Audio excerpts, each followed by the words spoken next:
Hello there, and welcome to the Radical World podcast. I'm Jose Leal with my partner, Matt Perez, and today we've got Paul McCarthy, all the way from the UK. We piped him in over the interwebs, and here he is. Paul, welcome. Nice to have you. Thank you. It's really, really good to see you, Jose and Matt. And appreciate the opportunity to be here and talk about the work that we're doing. So really looking forward to where this goes. Absolutely. So a mutual friend said you should be talked to. So obviously you're doing some interesting things. You're thinking some interesting things. So tell us about what are those interesting things that you've been thinking and doing, and how did you start thinking about them? Yeah. Good question. Just take it straight to the jugular as we get into this. Well, I'm thinking that we need a different kind of leader to navigate disruption successfully for the future and prepare our organizations to be future ready. And I'm thinking that the way that we identify, recruit, onboard, and develop leaders today doesn't work. It's ineffective, and it's costing a lot of money, a lot of resource, a lot of time, and very few people have been talking about this. And I came along as an accidental thought leader to talk about the future of leadership.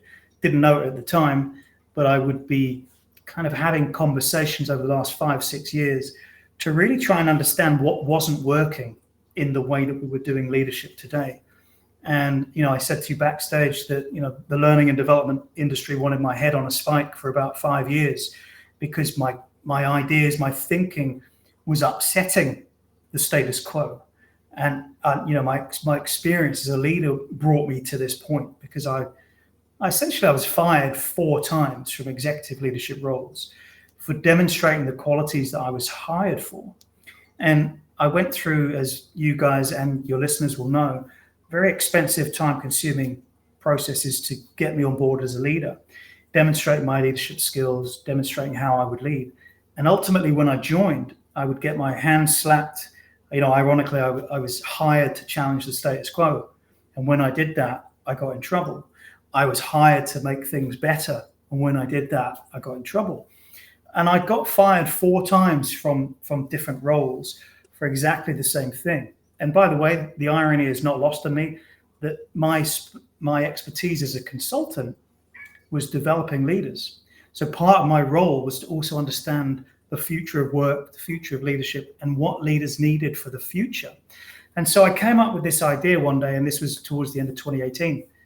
What if we're firing the very leaders who have the leadership qualities that we need to successfully navigate ongoing disruption? And that was at the time when Frederick Laloux's work around reinventing organizations and self-management and all that kind of stuff was surfacing. Mm-hmm. And I started coming up and asking these really uncomfortable questions. So that's what I've been thinking, I've been doing for the last 5-6 years, and slowly gaining traction and bringing this out into the world because it's time to have different conversations about the future of leadership.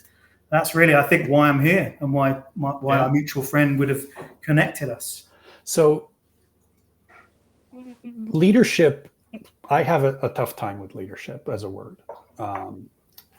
because there's the definition that most people know, which is somebody in power, right? Somebody who's leading a company, leading a government, leading an organization of some form or another. The boss. And then there's leadership, which is, a couple of the folks that we've interviewed have said, I think leadership is the person who picks up the garbage when they are walking across the company parking lot. Or does the things that need to be done simply because they need to be done, not because they're being told. Right. So what's your definition of leadership?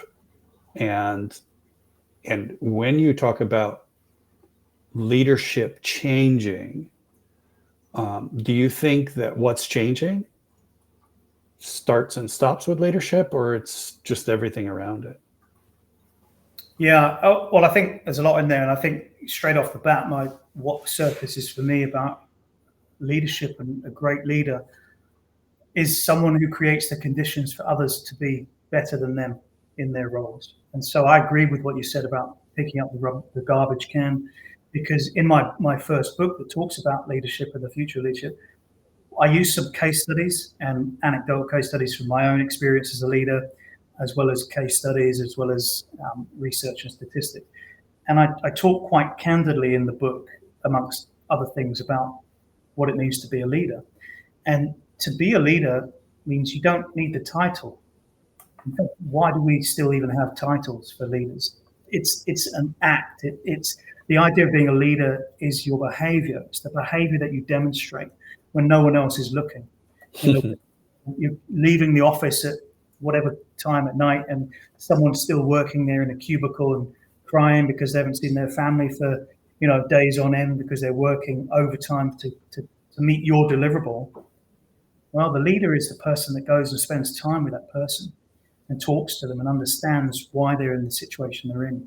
So for me, I write about that more extensively in my book, but to me, I think there's so much noise out there about what leadership is, what it isn't, and we're forgetting the very concept that, to be a leader, and in fact, I think anyone could be a leader, but to be a leader in a corporate environment, which I also think, to connect your other question, we're still leading and working within organizations that are characterized by outdated structures. Mm-hmm.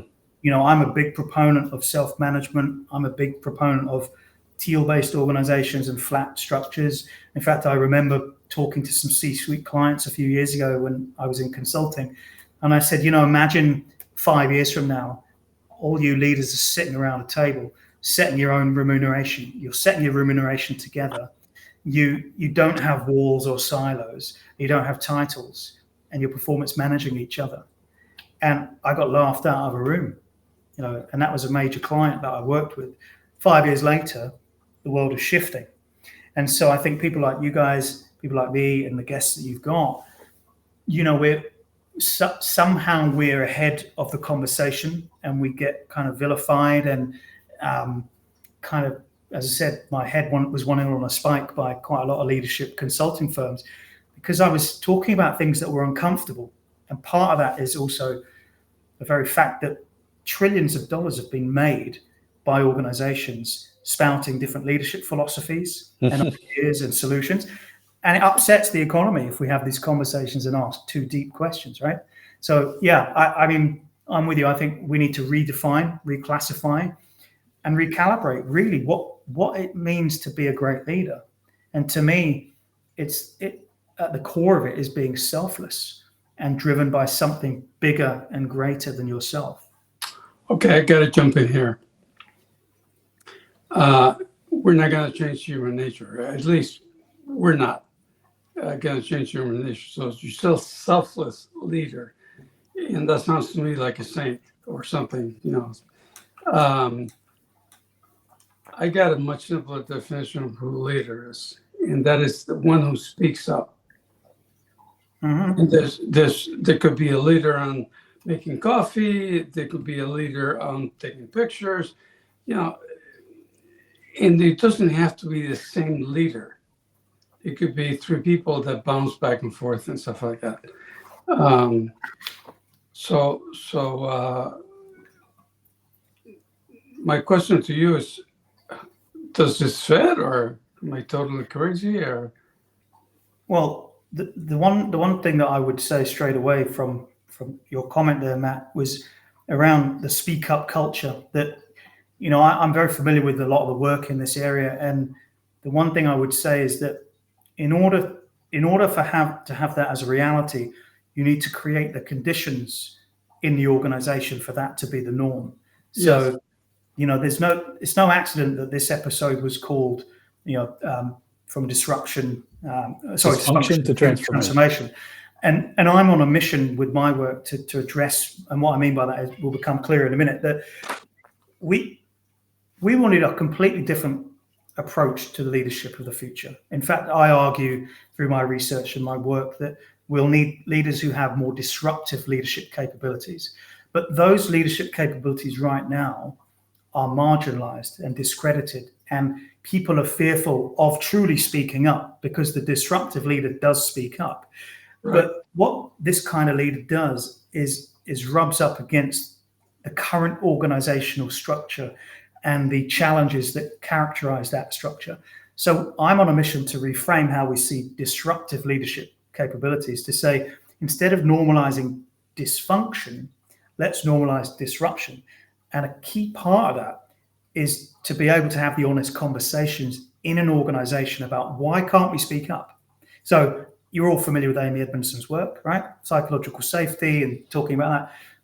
I've challenged people like Amy and others publicly to ask the question that no one has answered so far. Why do we need to talk about psychological safety if we have trust in organizations? And how do you accomplish trust? But by creating the conditions to speak up and to have honest conversations.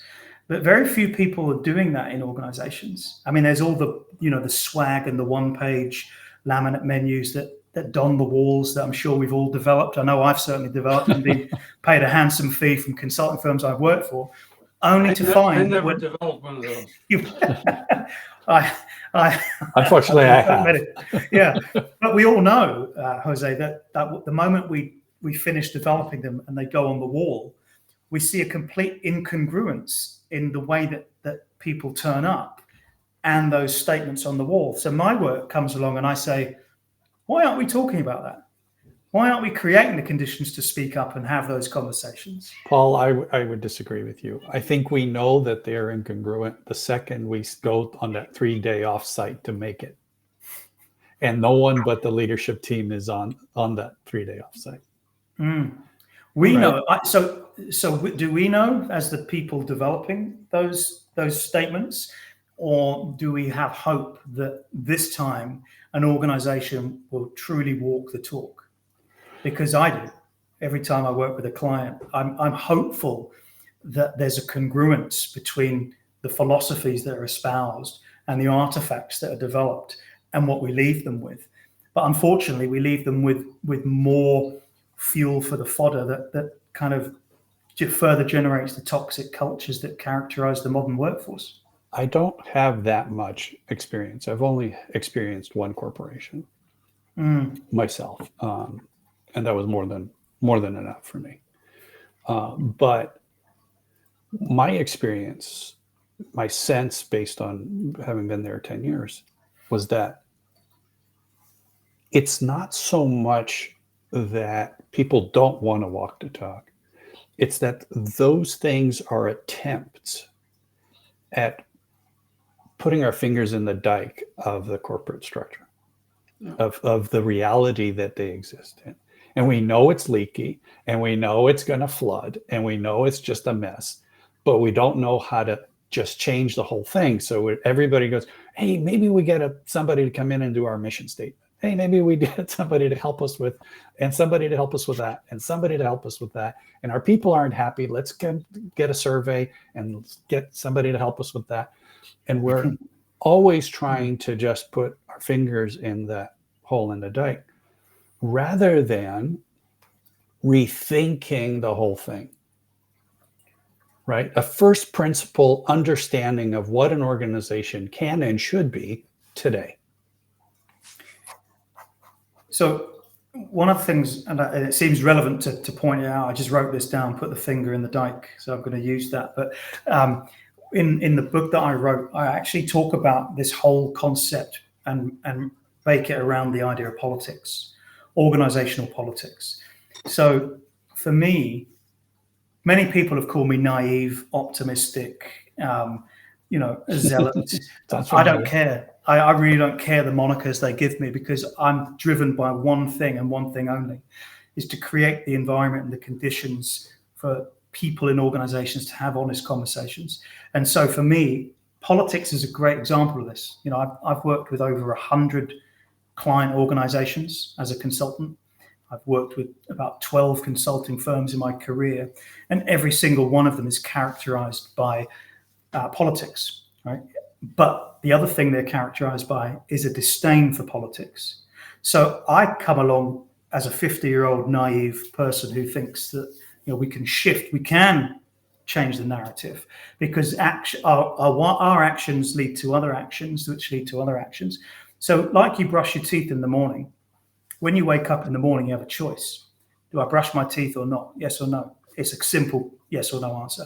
The same way, you go to work. Do I play the political game today or not? Yes or no?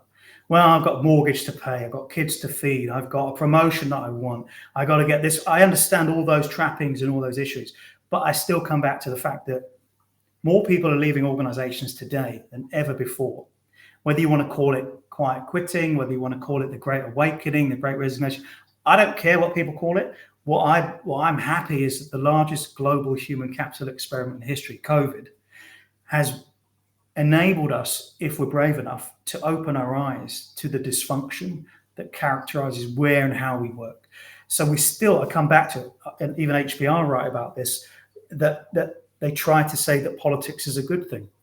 I don't see it as a good thing, especially when you look at the mental health issues that are caused by it, the disengagement, the turnover, the lack of productivity and morale dipping in organizations. We can choose every single moment in an organization whether we play that game or not. And I don't personally care if people think I'm naive or overly optimistic, because I've seen it done because I've behaved that way myself. And so has it got me into trouble? Yes, it has. It's got me fired 4 times. And you know what? Being fired 4 times is probably the best thing that ever happened to my career. So, you know, again, there's another taboo subject, isn't there, about being fired? No one talks about it. We keep it under the stairs. Failure. Yeah. And that's what we're afraid of, right? That's why we don't step up. That's why we don't speak up. That's why we don't do the things that we feel and sense need to be done. And yet, organizations that move in the space of being self-managed, and you know, even principles of holacracy and sociocracy, they espouse a different way of working, which is characterized by courage, bravery, and, to your point, Matt, speaking up. Right? So is it human nature that prevents us from truly speaking up, or is it the structures that we work in today? And I would say it's the latter. And we agree. We live in the system. A lot of people don't like that, and a lot of people say, well, I don't live in the system. I'm independent of the world. But we live in a system, which you call the structure of business, stuff like that. And we started going down this road. And eventually came to the point, let me back off. I founded an organization that grew up to be 900 people or something. That was self-organized. We had no management, none whatsoever. But we didn't have philosophy. We didn't have anything to anchor ourselves to. And so people could operate quite well, and people yell at me, and they yelled back, and it was fine. So I understand the thing about the conditions for making this possible and stuff like that. But I don't know how we get to the point where ownership is a problem. Fiat, okay, so we call that system, the system we live in today, and nobody knows any other system, we call it fiat, and we call what we're doing radical. But it's an alternative, not the only one. It's just one alternative. So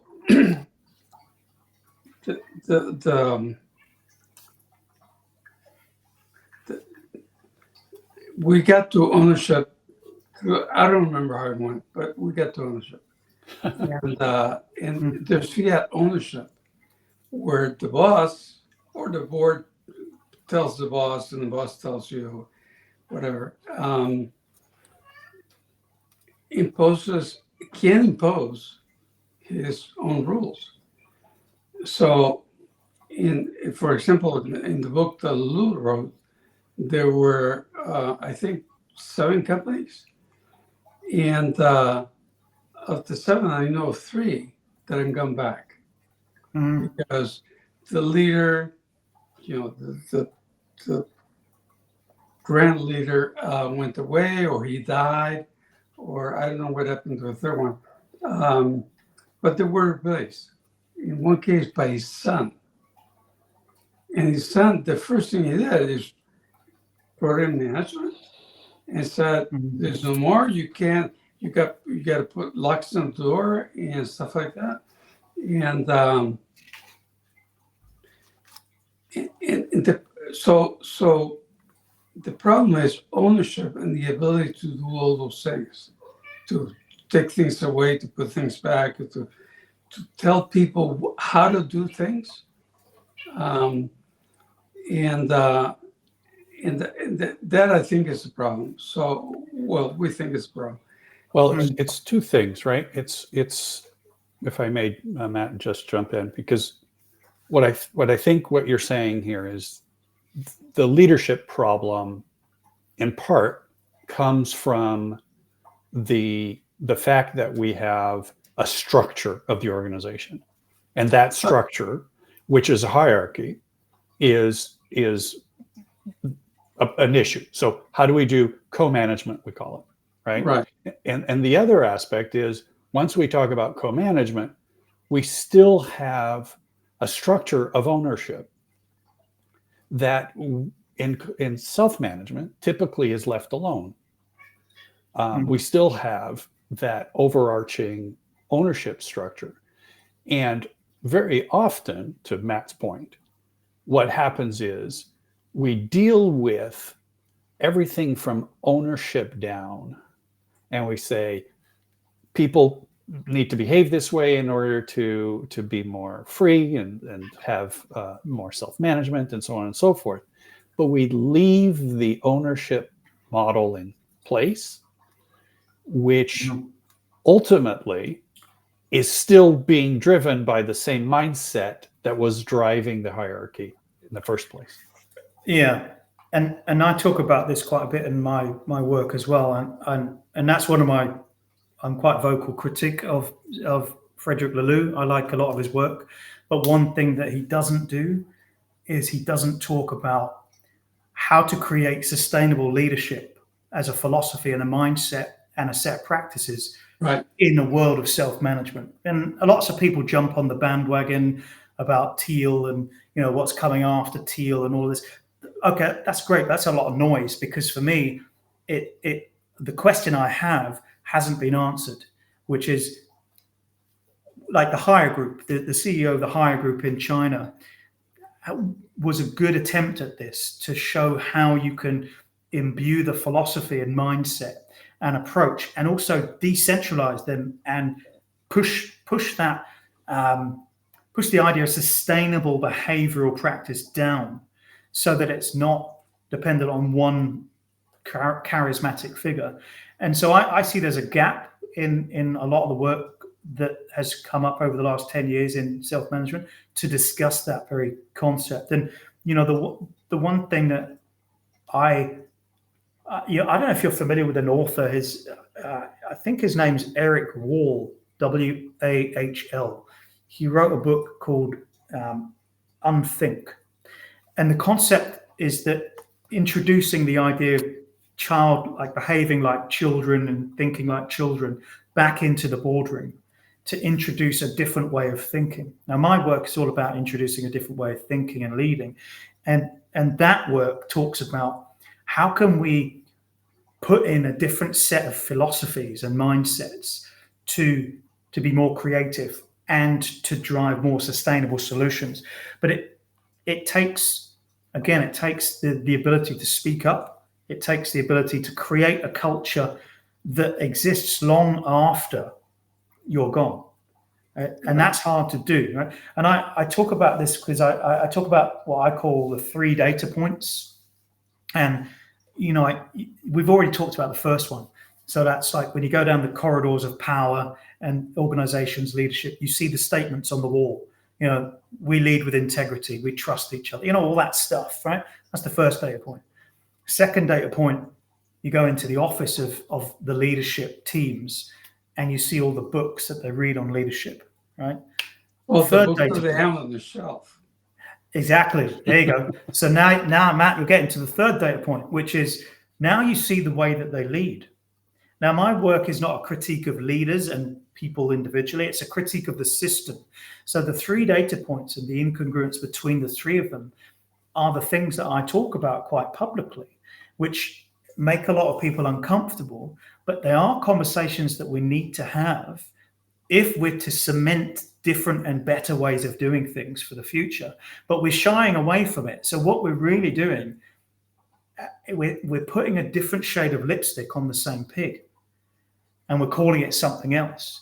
So for me, it's not about blowing up the structures. It's not about throwing a grenade in the middle of the room and getting everybody to just start again. It's about, again, creating that environment to have honest conversations and dialogue that result in accountability and shared ownership as well as individual ownership. Because again, I think it was EY, Ernst & Young, they did some research before the pandemic about purpose. And they found quite unequivocally that if your purpose individually did not align with the organization's purpose, then you would neither join the firm or stay at the firm for more than 12 months. And I think this survey went out to quite a few thousand people. And so I think it was 96% of people said they wouldn't stay or join an organization where the purposes didn't align to theirs. Now, you and I, we all know that since COVID and the future of work and new ways of working, a dime a dozen, there's so many people that are saying this stuff, but it's much harder to put into practice over the long term unless you are identifying the right behaviors and measuring those behaviors over time. And so that's what, in this conversation we're having about ownership and sustainable leadership in a new world, that's what fascinates me, is how can we put that into practice? How can we make that part of our culture? It's going to be difficult to put it into practice because people want to interpret what comes out of our mouth in fiat terms. So they hear something, they go, "Oh, you make less and you do more." It's like that. By the way, the radical in our name is Jose is doing. It's going back to the root. Radical and radix and going back to the root. It's not the radical of the Black Panther Party and killing people and stuff like that. Not, well, they kill people, but so here's the thing. You mentioned the board. You assume the board continues to exist. We make it simpler. We don't try to express that in terms of in fiat terms, okay? We try to get to the root of the problem. And the root of the problem is organizations, fiat organizations, the company that I had, and all that is about making money. Making profits so we can sell the company, get $10,000 or whatever, a lot of money, and buy a house, okay? That's the problem. Whereas the organization that we envision is driven by contributions. So capital and contribution. Get together, we get a lot of capital, I give you so much money, and you say, oh, that's 10%, that's 50%, that's 40%. That's fine for a fiat system. And I don't want to throw a grenade in the fiat room, so to speak. I'm Cuban, by the way, so I know about the revolutions and shit like that. And I don't want that. It's going to take a long time. It's going to develop and stuff like that. But so long as we have an organization whose main purpose, the board's main purpose is to make money, to make capital, to make whatever you want to call it, then we have the same problem. Eventually, the current CEO dies. You were talking about making it sustainable. The current CEO dies or runs away with his secretary or whatever they do, and the next guy they bring in, the first thing he's going to say is, "Well, I can make it more money because we can move this over here and that over there, but I can make it more money." You're hired. So the fiat system will always gravitate to defend itself by absorbing everything that goes against it, and we have to start from a blank sheet of paper and build something and see how much is compatible with fiat system. And one thing that we came to the opinion of is that not much is going to change in the outside world, the results, the products, and stuff like that. Not much is going to change for a long time. But what's going to change is that it's people with the contributions running the company. And somebody says, "Oh, let's dump this in the river." Somebody's going to say, "Sorry, I live downstream from the river, and I drink that water, so let's not do that." Okay, and it's a co-owner. He's the same as you. So that's, I think, is the problem with the current system is ownership. But I think the other thing, and I have to respectfully disagree that nothing will change. I believe things will change, and I see the change step by step, incrementally. I don't think we're talking about a seismic paradigm shift overnight. I think we're chipping away at something to change a paradigm. And one of the people who endorsed my book was Gary Ridge.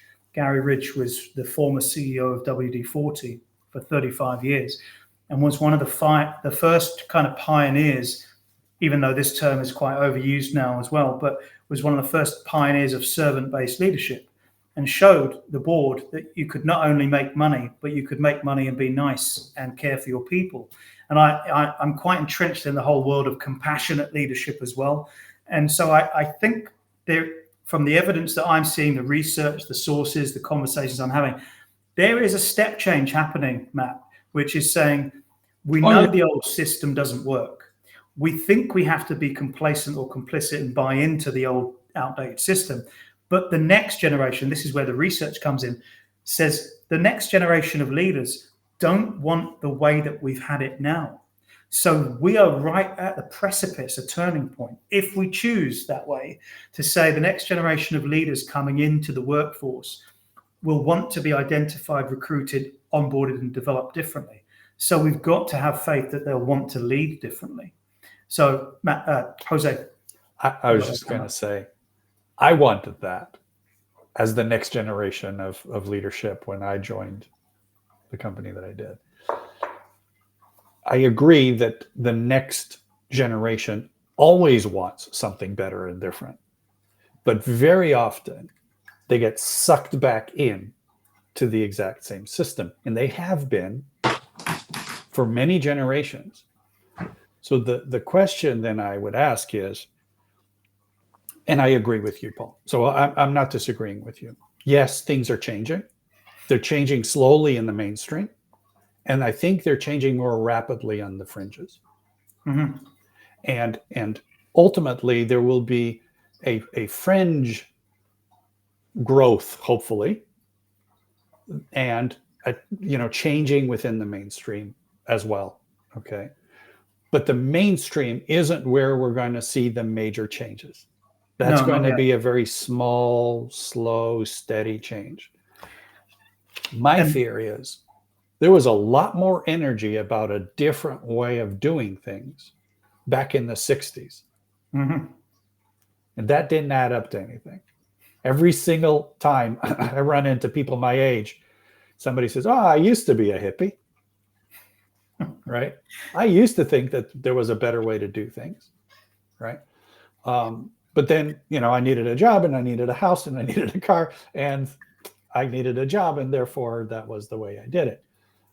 So If go you ahead, buy please. if you buy into outdated structures and philosophies, and so change, I've taken the approach that I have with my work deliberately 5 to 6 years, not trying to sell or commercialize, because I wanted to drip feed ideas that would get people to think differently.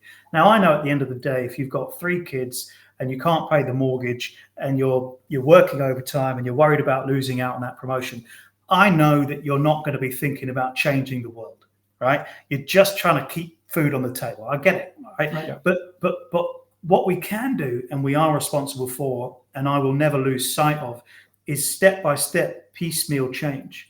We can change one step at a time. So when I started this path, I've taken very much philosophically the Trojan horse approach, which is changing the system from within, one conversation at a time.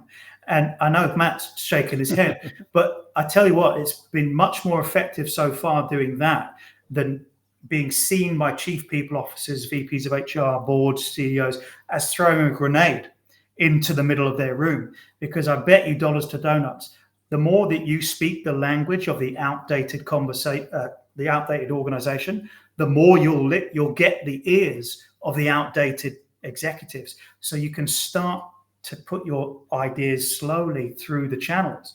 And it doesn't happen overnight, to your point, Jose, but it does start to affect change, because we all believed the world was flat one day, right?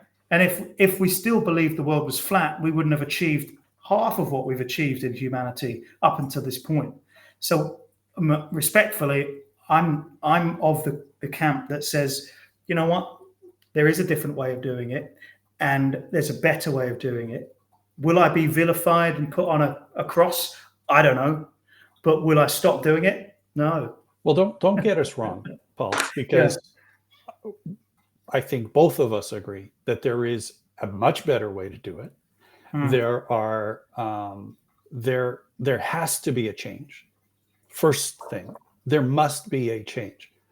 The level of dysfunction that we have is only going to grow if we don't make a change. So that's a given, and that I think that dysfunction contributes not only to our dissatisfaction and well-being as a society, it's also contributing to the level of destruction that we're doing to our ecology.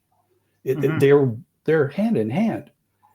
If we have a dysfunctional organization, then that organization can do harmful things pretty easily, because there's no human is attending to what's happening. They're just simply robotically doing whatever it is that the organization wants done. And making money. And the irony, though, is that we talk a lot in organizations and at leadership level, and thought leaders talk about this as well, and practitioners buy the books of people who write like us about this concept. So I guess it comes down for me to a simple human question, and we touched upon it earlier, Matt, when, are we selfish or selfless as human beings? And I take it one step further, which is, your whole attitude and outlook on life. Is it pessimistic or optimistic? And the moment you answer that question will determine how you see the future. And so for me, I'm someone that thinks you can change one conversation at a time, and you can still play the game of an outdated system. But when you get groundswell, and groundswell leads to talent either not joining or leaving your organization, that's going to hit the bottom line, which is going to speak the language of the old world. That's when the conversations get interesting. And that's that bleed you talked about, Jose, which is how do you start a small change from within when it hurts you, basically, with the old world, when it hurts you. And unfortunately, hurting the old world is hurting the shareholder price. But that at least creates the conditions for people like us who serve as custodians to a different way of doing something, to say, how can we help guide these conversations as we evolve? Because if I didn't have hope or faith, I would be doing this work. Of course. I wouldn't be doing it. So, but I think there's two streams of transformation that we're talking about, right? The dysfunction we agree on. I think the two streams of transformation, one of which is what you've just described, Paul, which is transformation from within, slow, steady, generational. I think all of those fit in what you've described. Yes. And then there is what I would call fringe approach, which is creating new organizations at the bottom. There are millions of organizations being created every month around this world. And every single one of them knows one model to do it. Mm-hmm. Right. And there's the opportunity to create a new blueprint. There's the opportunity to create a new blueprint. And that blueprint, what we call a radical organization, is to not start. Let's stop starting new organizations that are modeled on the old one. That we can do easy. Yeah. Much easier than to change behemoths. So that second stream of work is what we're proposing, is how do we create new organizations that are of this new structure, of this new mindset, of this new way of seeing the world, much more consistent with human nature, because nobody likes to be told what to do. But everybody's capable of negotiating what needs to be done. Agreed. And in those two models that you've outlined, one is transforming the system from within, and that relies on speaking the language of the current system. Yes. Which is the majority at the moment in power. The second, which you're describing, creating the new blueprint with a new organizational structure, I'm completely in support of. And in fact, a lot of my work is based upon that ideology, that opportunity to do that. I think in the short term, and it's interesting maybe just to put this over to you, because in the short term, we need a balance of both. We know that today's leaders are on the way out, right? Yes. And there's a surplus to replace them. So we've got an opportunity to transform from within the new leaders, and we've got an opportunity to drip feed a new organizational blueprint for those new talent, new leaders. But I ask myself, and I probably ask you, which is, are we in this for the long game, or are we in this for the short-termist thinking? Because, the two questions are quite interesting to me, because we have the opportunity right now to shape the future of the way the workforce turns up. We know it's a long-term pledge, yet we have to start from the short-termist thinking as well to say, how can we get pilot cohorts along the way? So this morning I'm reading the news, and there's news that in Germany they're thinking of closing 2 plants for the first time in the history of Volkswagen. They're thinking of closing 2 plants in Germany. Volkswagen,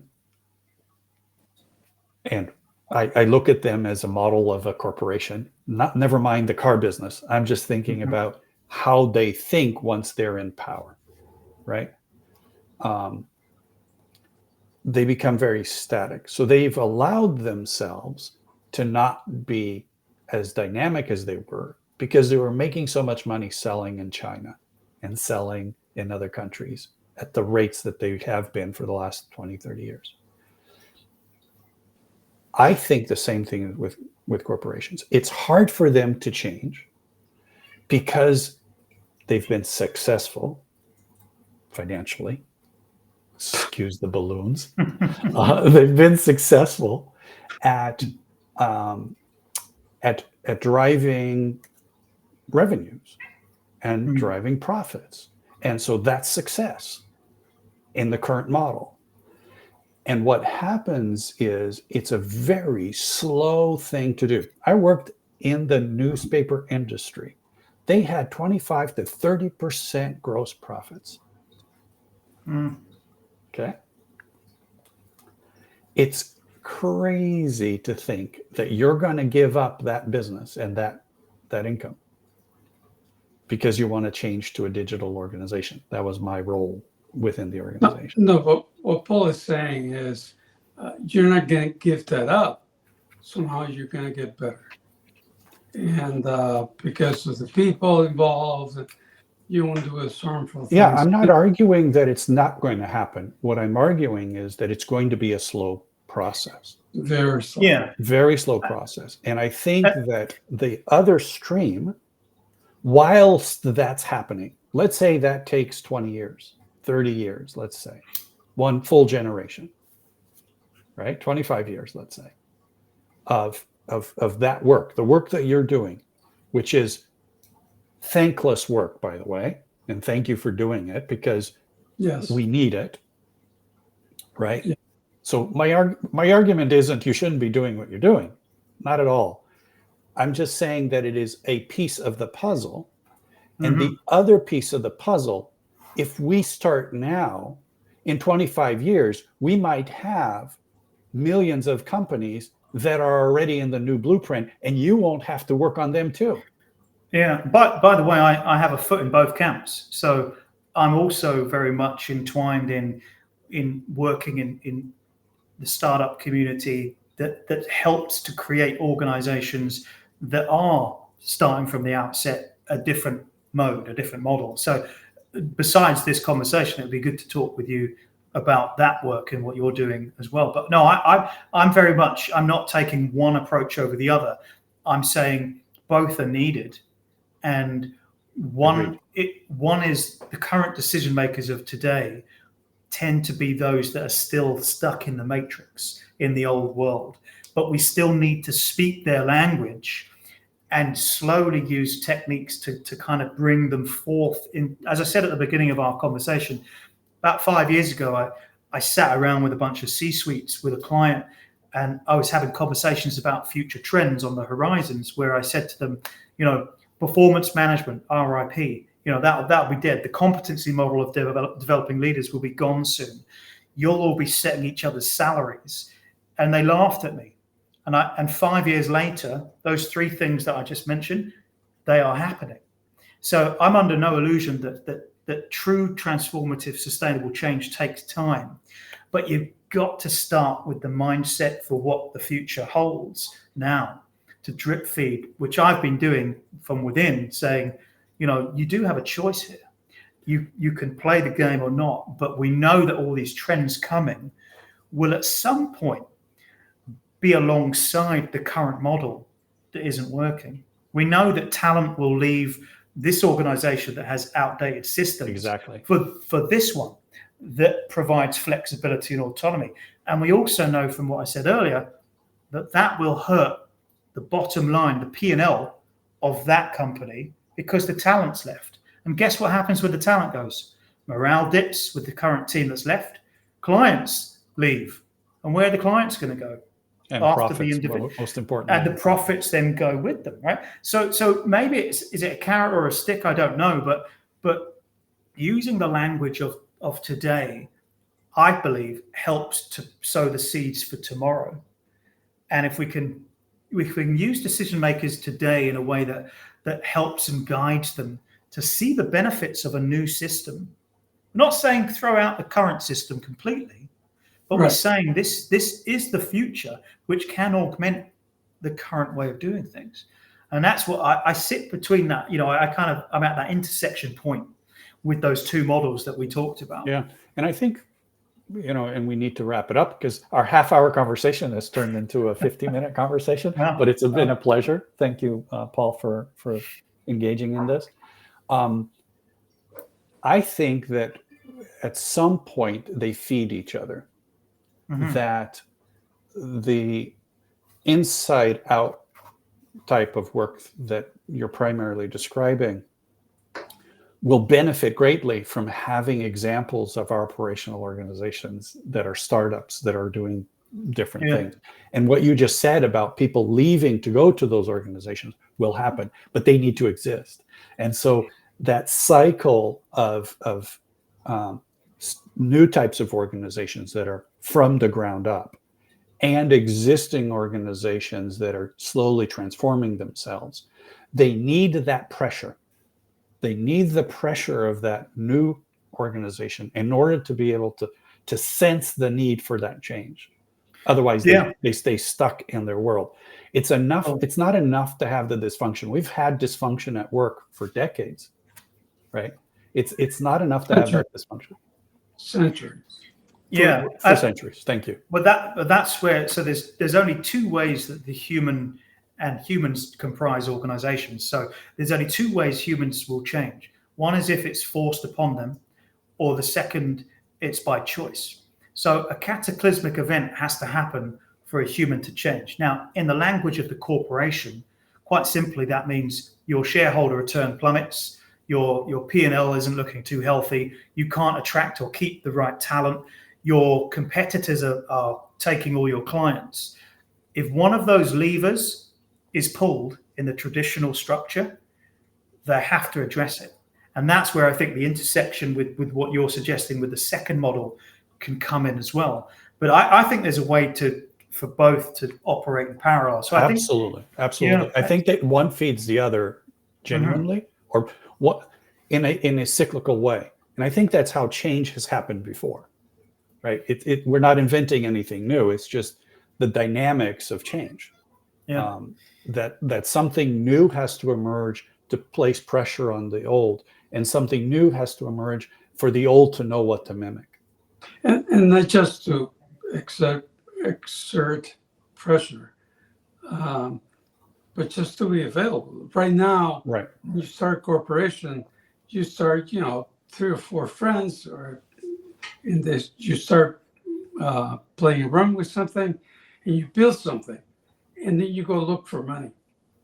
And that's when the whole thing starts. There's only that model, look for money. And there are people who say, we can't do this, we don't have $10 million. Do you need $10 million right now? No, but the way we see it is we're going to need $10 million. That's the only model there is. And what we're trying to do is create another model with some sample companies and not to appeal to big corporations and guys are going to lose their house and stuff like that. But rather people that don't have anything, they're building something and they're saying, we need this. And we're saying, well, these are your 2 models, pick. And the model is simple enough that you can do all kinds of things. The radical model is you can do all kinds of things with it, because we don't believe in the holacracy, 17-page constitution crap. I'm more enamored with sociocracy, and because it is very flexible, but it's not. It's got to be this way, and you got to kneel, and you got to ring the bell. I don't know if you're Catholic, but those of us Catholics are laughing. And that's the thing. We're trying to create a model that people can say this or that. Let's try this for a while. Is what we've been doing.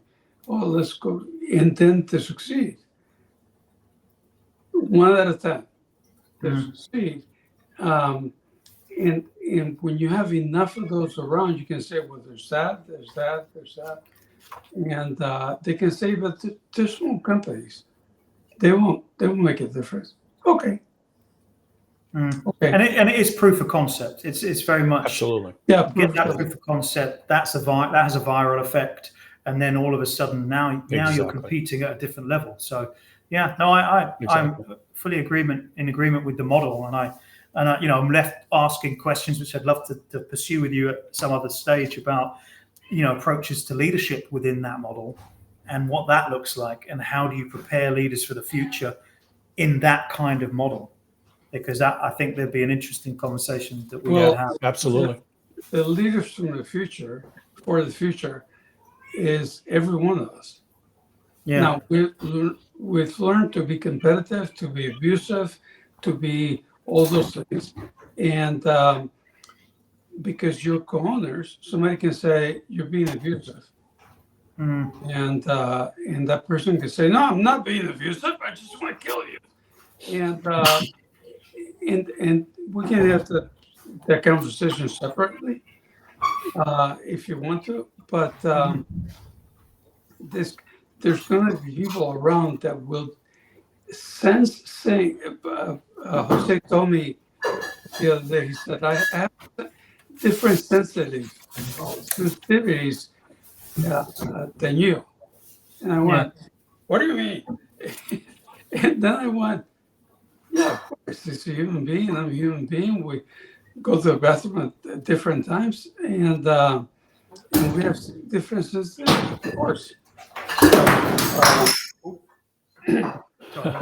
Well, I think we're finding out that it's time to wrap it up. Yeah. We've been on it for 56 minutes, so it's is that a record for you guys? It is a record. Paul, thank you so much. It's been a pleasure. I've really enjoyed the conversation.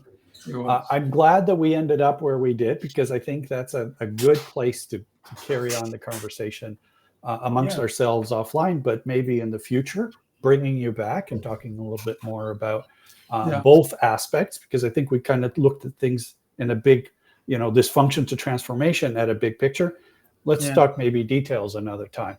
A real pleasure. Thank you for joining us. Thank you for being open, and again, for doing this work, because it is valuable work, and it's not easy. We know. No, it's not. So thank you, Jose. It's a pleasure. I appreciate your time. Looking forward to continuing the conversations. So I just want to announce that on September 2nd, we've got a full month ahead here. On September 2nd, we've got Robert Snyder, founder at Innovation Elegance, and then on September 18th, we've got Tim Urschinger. Tim is partner at EY, the IT services, and has been around this space for quite a long time. And then on September 25th, we have Jevon McCormick, a member of the Conscious Capitalism group. And we've had some colleagues over at Conscious Capitalism. So I'm looking forward to that, because it's an opportunity to really explore where they've gone over the last couple of years. So again, thank you, Paul. And we look forward to our guests in the next 3 weeks. And it's a wrap for today. What do you guys think? Wonderful. Thank you. A good platform. Really appreciate it. Don't go away. Okay. Thank you. What do you do? I think if you do that. Oh no, you guys have got it. I don't. Well, look. No. Carlos, we're off.